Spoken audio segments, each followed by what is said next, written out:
Hello, beautiful people, lovers of good things, lovers of goodwill all over the globe. I bring greetings from a grateful heart.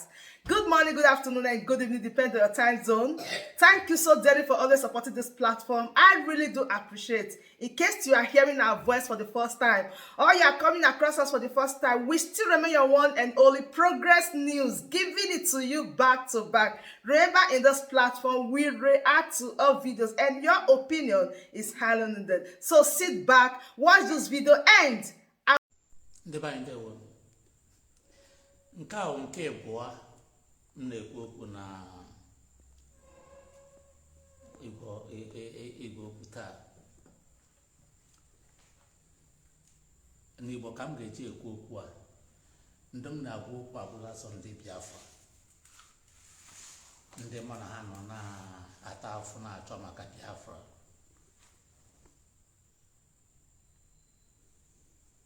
Ọnụ na-esi anya nsogbu anyị na-enweta bụ na enwero umbrella body jikọtara anyị ncha. A sị na enwere umbrella body jikọtara anyị ncha, a clearing house. Ọ ga-awụ ihe ọgwụ na a na-eme abịakwukwodi ebe ahụ gba ya ka izu. Enwekwara onye na-eme ihe na-adịrọ mma ekwuo ya ebe ahụ. Enwe onye chọrọ ime ihe ọwụna ọbịa ebe ahụ kwuo ya. Enwere oge ekwuru okwu maka Defaco Custmary government. Mụnwa sọpọtụ ya. Ihe m ji sọpọtụ ya bụ na anyị dị sọpọtụ inwe clearing house dịka m kwuru nga. Mgbe a zahụ kọmitii ahụ nọ ezigbo ọrụ na that Defaco gọọmenti, ha bịakwa m na mụ na Asare Dukwubo ga-abụ joint chairman. Si ha mba, si mba, si ofu onye ya bụrụ ya, ọ ga-awụwu ya na-emewu ihe nọ na ya. Achọ m ka abịafụ ya dịka ya na-atọ atọ ma ọ bụ pawa ka a na-azọ. Ofu onye ga-awụ ya, ndị ya ma tozuru oke ịwụ ya. Esha na-eme inauguration Defaco Custmary government of Biafra. M gara. Unfortunately, all the only meeting I attend with them. Before. The only first and last meeting I had with 3 agenda. I say, now this de facto government I na form Gabon that umbrella gejikota ndị ọwụna bụ ndị Biafra dịka isi kwu na ọ ga-abụ representatives ga-anọ na ya. Na representatives a ndị ọbụla nọrọ na bọdị ha, BIMASOP n'ọrụ onwe ha, IPOB n'ọrụ onwe ha, Biafran National Council n'ọrụ onwe ha, tụ ndị ọbụla n'ọrụ onwe. But anyị nwere ike na-ewepụta mmadụ abụọ mmadụ atọ representatives ha ga-anọchitere anyị anya. Ọhịa anyị ji fọm ya, ha si na ọhịa ji fọm. Si ihe izizi anyị ga-eme bụ onye ọbụla ga-agbaghara nwanne ya. Si ihe ọbụla nwanne gị mere gị ga-agbaghara ya. Ma gwara na ọrịdị na-akpagbo m nwa m nwoke bụ Nnamdi Kanu na-agbagoro m ya. Adị usiri n'obi pụta. Si nke anyị nọ taa sachọkwa m onye ọbụla ịpụta nga akọtọ Nnamdi Kanu ọzọ. Aka m gwara m na mbọsị a n'abalị, I think ebe from 10 o'clock I na Zoom meeting ahụ. Si na ọhịa izuzu anyị ga-eme. Si na nke abụọ m jiri bịa my own agenda bụ unu ga-agwa anyị ihe ga-abụ agenda Defaco gọọmenti. Unu ga-ewepụta agenda Defaco gọọmenti a ga-ama eji achọ Biafra. Na-abụghị ịpụta asị Nnamdi Kanu mekọ ka Uwazurike eme nka onye nke abụ ga-awekọcha onwe anyị. So ọ bụrụ ha na-ekọcha onwe anyị na mma wụ memba. Nke ịtọ m gwara ha n'abalị ahụ bụ na anyị ncha ga-ezukọta ọnụ otu anyị fọm Defaco gọọmenti na kwuo okwu maka Nnamdi Kanu ịpụta na detention. Ihe ahịa atọ m gwara ha n'abalị ahụ. Only si n'ọwashi ha weta record that night. a ga-amụ ebe m kwuru ya notwithstanding oge anyị mechara mitin ha n'abalị ahụ mgbe a gbasakwara m kwụsịrị okwu maka nkwụsị okwu ha kwụsịrị ha na mitin I still call them individually ndị ọnụ na-ekwu n'okwu na that de facto gọọmenti gwa ha na look ihe anụwa m kwuru adụ m na ya na ahụrụ m redios ndị emepasịrị ndị otu de facto gọọmenti mepere si na ihe unu na-ebrokast ebe ahụ m na-anụ agwa na Nnamdi Kanu mere nka Nnamdi Kanu eme nka Nnamdi Kanu eme nka si ọ bụrụ na unu continue with that broadcast na mụ na unu ama arụkọ I told them I made it known immediately m kwuru ya ha bido kwụsị na-akpa aha m na redio ahụ maka na-ekwu emebu ha ebido broadcast ebido kpọchie aha ndị ọkwa na-agbalitere na the organization ha na-akpọba aha m before immediately m kwụsịrị akwụsị ịkpọ aha m ma ọgbọchie ha nkịtị ma continue na-akwa anya because of na continuous mentioning and criticisms against Nnamdi Kanu ma kwụsị ha kpọọ m meeting Sadamadi I made them know that mma bịa until unu akwụsị ị na-use any Biafran flag platform to criticize somebody nọ na prison. Ọ bụrụ na anyị na-emeghe Biafra anyị enweghị mmụọ ịgbaghara onwe anyị Biafra anyị na-eme enweghị isi because ị chọrọ Biafra ị ga-eweregodo mmụọ gị forgive onye ọbụla achọghị ofu ihe m ji na-enye ụlọ background a na maka ihe ndị na-eme taa ọ bụrụ na anyị nwere clearing house central body ihe na-eme taa aga na-eme so since aha ruo taa mụ na ha emegbe meeting ọzọ except that first day inaugural meeting ahụ and m na-eji this platform na m na-ekwu okwu a say that from today ma being myself ma mụwa we are no more members of de facto customary government because ị ga-ekwentị na broadcast na ihe ga na-anọ Nnamdi Kanu America Nnamdi Kanu America Nnamdi Kanu enweghị onye Nnamdi Kanu mejọrọ na this struggle karịa Rafu Uwazurike nobody mana for the interest of this struggle ma gbaghara onye ọbụla m gwara ha dadesi na ịbịa taa a na-akpụ Nnamdi Kanu so all of you nọ na this de facto gọọmenti unu socha mgbe na-akparị m na-akpọ m iyi mana today unu nọ na de facto gọọmenti rụzie ndị enyi m unu ọ ga-ewepụtazi Nnamdi Kanu as my own only enemy. It's wrong now. All of you were together. I told them. Come on, majority of them. One day, you know, you know, before. It's over 2 years now. I carried it on myself. But change it. But I not call it on and one time for that. That's what. Now, as a clearing body, I'm not going to get ebe a ka nkara ekwu ya ma n'ebe a na-enwe clearing body m ga-ekwuzi ya na ịntanetị nwa Uwazurike ama sọpọtụ president of Igbo president or Nigerian president of Igbo extraction for the interest of Biafra struggle ihe m jiri achọ m sọpọtụ onye Igbo ewu president Nigeria maka ọdịnamma ihe anyị na-eme ọdịnamma Biafra ọ bụrụ na onye Igbo bụrụ prezident taa ndị a na-apụta taa na-akpọ m iyi ndị otu anyị nọ na-akpọ m iyi ndị apụtacha taa sị na ha bụ ndị Igbo na-azọ prezident Biafra ọ Nigeria ndị Igbo kedu nkata m na ha kpara m ji asọpọtụ ha ha ga-enwe nkata gị na ha ga-akpa kedu nkata unu na-akpara maka na onye Igbo bụrụ prezident taa that 8 years ọ ga-anọ n'ọfịs ịmakwa okwu Biafra ka ihe ị ga-ekwu onye Igbo ga-abụ prezident ị ga-apụta nga mgbasị ngwa ọ ga-enye gị Biafra ị ga-ekwu ya ọ mgbe aka m ga-ekwu ya ọ wụ ugbu a na-emekwa ihe mere ka ị ga-akpa ya site ya damsị ngwa ị chọrọ ịbụ prezident gịnị ka ị ga-eme ị ga-edeklara Biafra referendum ka ị ga-eme ya sị gị yes or no ka ị mara ihe ikwu na support ya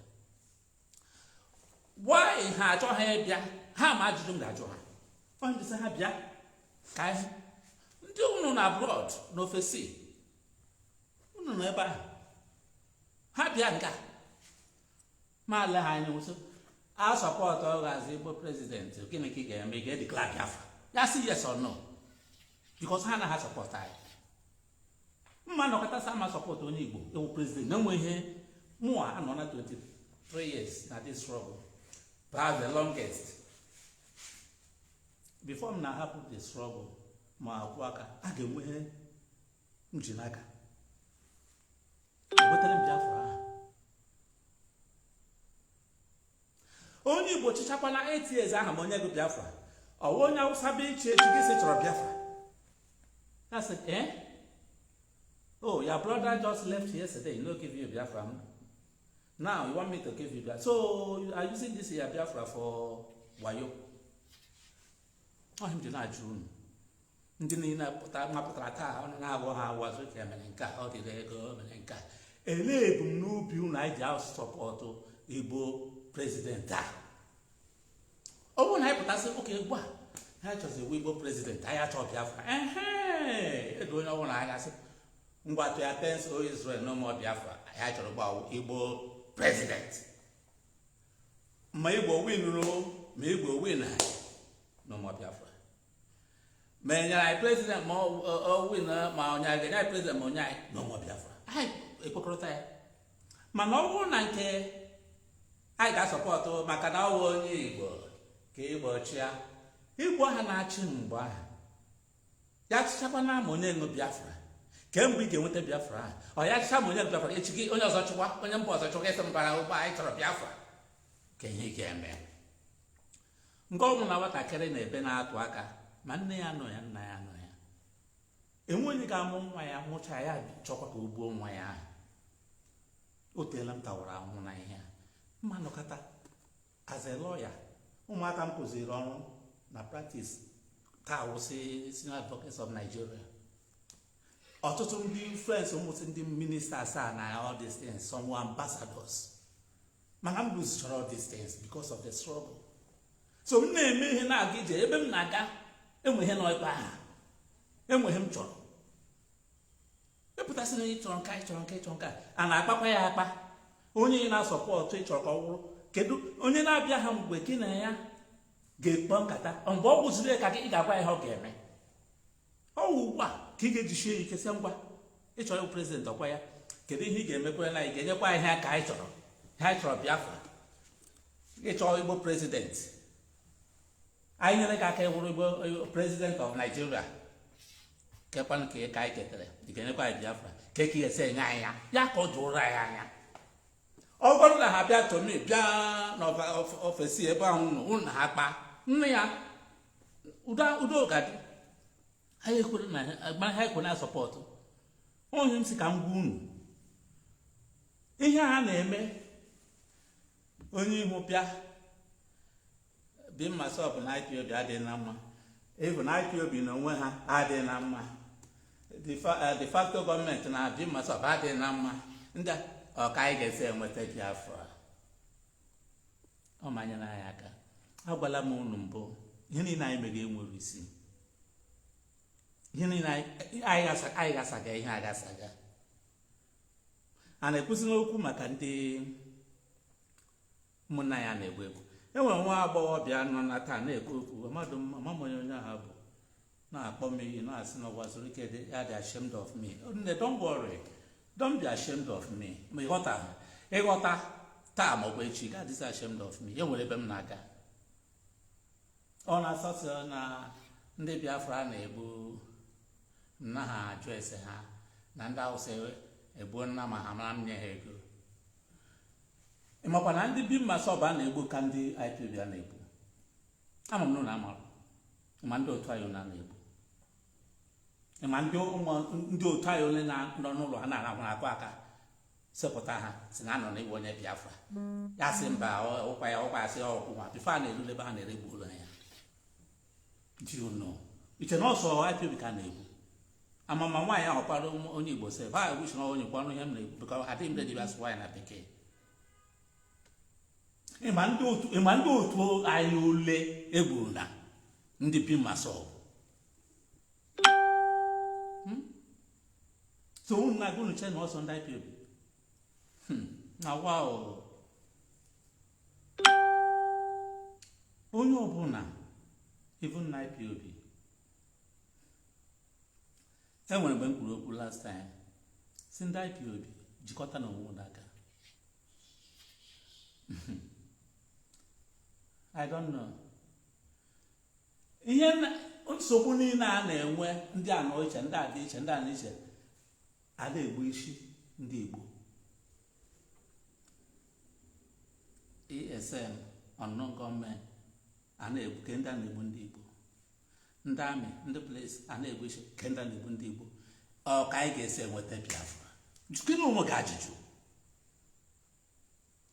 All the segments of Biafra agitation, all the factions, and what can them do? Or couldn't they say what the Biafra? Now, the president farewell address, you'll see that no court get Nnamdi Kanu. MSL now, the governor of Ebonyi said, hey, my president is in a political solution. Kebe president could go solution there. Address so farewell address onye ne. Oguru ya. Keputana eku atwashi. Igbo politicians are the worst people you can get in this world. Okay, here we don't know what I mean. Let's begin president to the now political solution. Like they see. That's among me hana akpo. Ndị ihe gị na ha pụta ụhụ na ekwechi.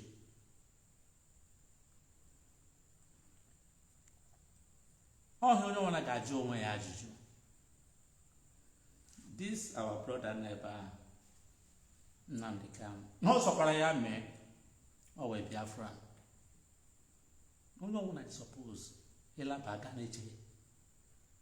Ọ bụrụ na alụsọ ọgụ ama abata n'ụlọ edozie. Ọ bụ otu a onye ọbụla nọ iche iche ka esi eme ya. Ị na-egbu ndị Igbo na-anwụ isi.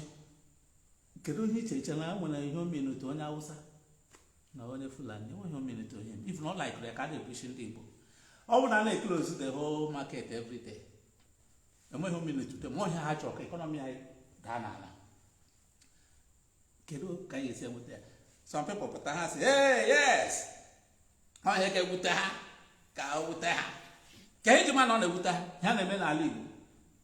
Ala Igbo na during this area. Ọ bụ na the whole Nigeria nọ in this area. Kịta ala Igbo kịsị na ọ na-ewute ha.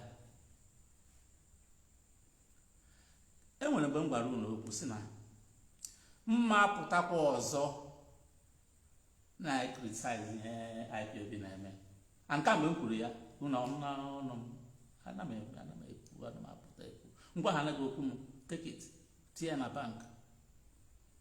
Mma pụtakwa ma IPOB omere nke dị mma omere nke dị njọ mara ọ bụ ha mee nke dị njọ I will not talk. Ha eme nke dị mma m feel na m ga-apụtakwa sị ha nna unu agbalịkwalụ ma apụtakwa gwa ha ọnụ mana ahụgbe m ka ahụ m gwara ha ịpụta na-abụnye Naijiria aka n'anya. Ịchọ ha ka nna gị ukwu Nnamdi Kanu pụta ịpụta na-egbu ndị amị na-egbu ndị polisi. Ịchọ ha ka Nnamdi Kanu pụta ịpụta na-asị president bịaje na South East get sit at home for that period ka iwee zi n'ọkụ ma nwa obodo. Ịchọ ha ka Nnamdi Kanu pụta because president na ahụ onwe na ya the commander-in-chief of the entire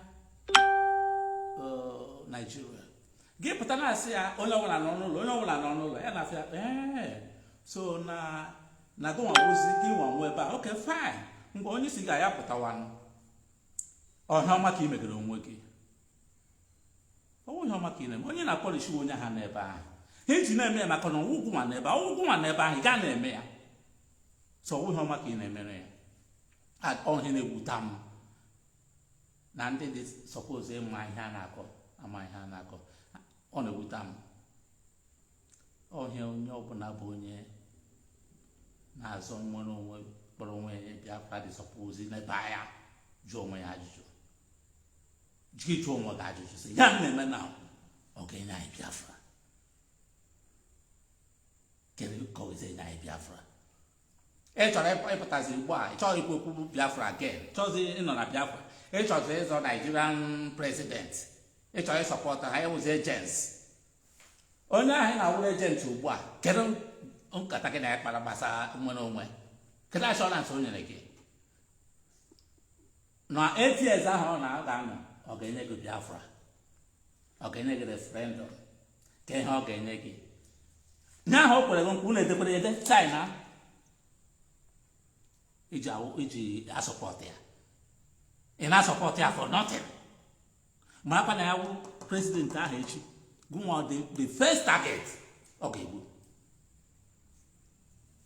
mana gị na edicha agreement ọ na-egbugodo gị ọmara na agreement odokwere bọs anyị something ọ bụrụ ma o mee ya ọ nụrụ ya n'obi maka na ndị anyị na-ene anya unu wụcha oloro ọhụrụ enweghị unu ma mụ na ha emechala ihe enweghị mụ na ha mere edowere otu eji ekwu ya ọhịa m sị ka m gwa unu n'abalị a achọghị m igbu oge unu otu a mesịrị ihe a kịta emere m vidio this afternoon mekwa ndọwa ka m mere gbake ndị Biafra jụọ onwe gị ajụjụ ịlaba aka jụọ onwe gị ajụjụ ma ihe ndị a m kwu ọkwa eziokwu ma ọwashi ọsọ gị kpọga m iyi ero taa ruo echi ma mgbe ọnwụ na n'ọganihu idowe ihe a m kwuru taa ige ntị ị ga-amakwa na ọ bụ eziokwu ka m gwara gị ndewonu kachi bụ. So my wonderful family, that brings us to the end of this update. Do well to like this video, share and subscribe if you haven't. Drop your opinion in the comment section because I know definitely everybody will not have the same opinion. Thank you once again for always tuning in. I really do appreciate. See you when I see you. From me to you, from here I said bye.